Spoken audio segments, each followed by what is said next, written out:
Hey guys, in today's video, we are going to cook chicken 3 different ways. We are going to pan fry or pan saute. We are going to bake our chicken and poach it. The idea here is that when you cook this at home, you can get the juiciest chicken breast. So let's get started. All right, so our first method is gonna be to pan fry, or sometimes you see as saute, your chicken breast. I have 2 chicken breasts that have been thawed out. And the first thing I'm gonna do is heat my skillet. I'm using a non-stick skillet, but I often also use a cast iron or a stainless steel. Any of your large pans will work. I'm going to add some olive oil to my pan right here. And while the olive oil heats, I'm gonna add salt and pepper to my chicken breast on both sides. We wanna liberally add salt to our chicken breast so that our chicken breasts are juicy. The salt extracts out all the juiciness from the meat. And now that our olive oil is heated through, we just simply place the chicken breast inside of our pan. I'm gonna cook this chicken breast for about 5 to 7 minutes per side. I'm covering it not to create a heat dome inside, but so my kitchen doesn't get fully splattered. And that is why there's still an air pocket on the front. Okay, we don't want to seal the heat in unless your recipe calls for that. But if you don't flip the chicken breast, that lets it sit on the pan and then it won't stick to it. So let's give it 3 to 5 minutes. All right guys, so after our 5 minutes are up, you're going to want to flip your chicken breast and you're gonna see this golden brown color. Okay, so now without touching it, we're gonna cook it again for another 5 minutes until the internal temperature is 165 Fahrenheit. All right guys, so this chicken breast is perfectly cooked. It's crispy on the outside, golden brown, perfectly seasoned. And what you wanna do is let it rest for about 5 minutes before you slice it through so the juices stay in there. So hang tight.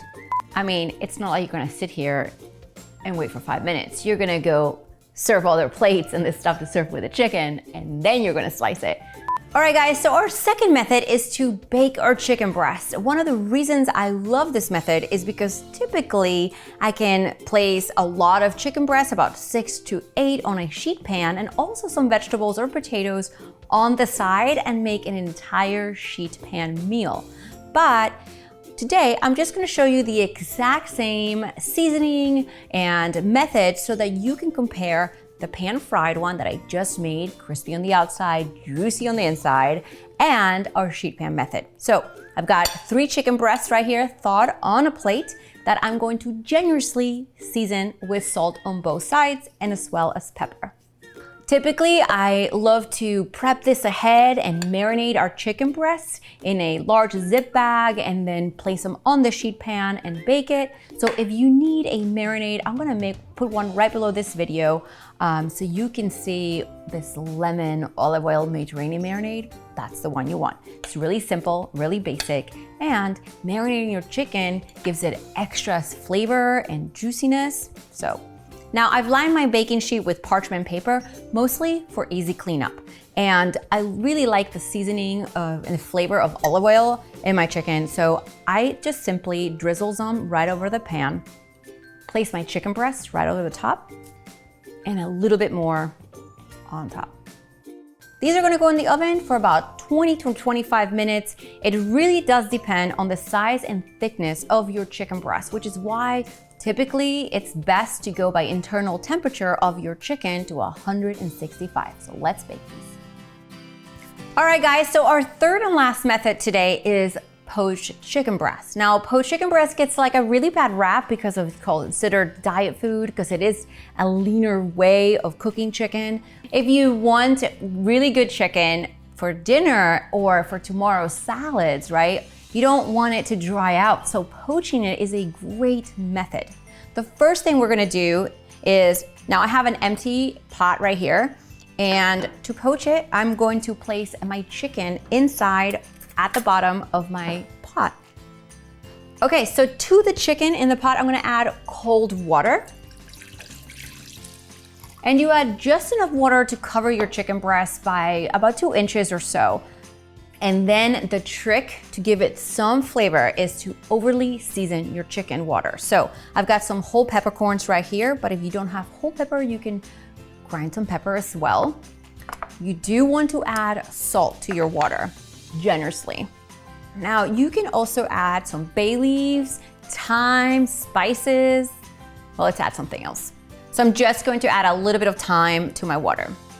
Once our water comes to a low boil, we are going to flip our chicken, then we're going to cover it, turn off our heat, and let it sit in there for about 10 minutes.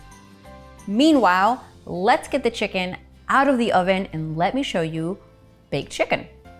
All right, guys, so our baked chicken is plain today, just so you can kind of compare it to that pan-fried chicken. This is a great method if you're going to put a lot of things around it and make it a complete meal, or if you want to batch cook, meaning you can cook some for today and for other meals.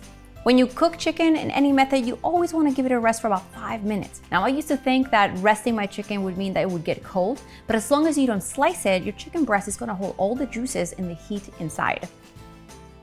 Now, as you can see, this baked chicken is kind of plain, which is why baked chicken recipes always have seasoning over the top or some sauce, but essentially it's always cooked to 165, and it's a really great method to let the oven do all the work. Now, this chicken breast is gonna be used in my chicken cordon bleu pasta, and I'm gonna make sure to link that recipe for you as well. All right, guys, so our poached chicken is ready. So all I have to do is take it out of our pot. Now, I love poached chicken because it's also a really easy chicken breast to shred.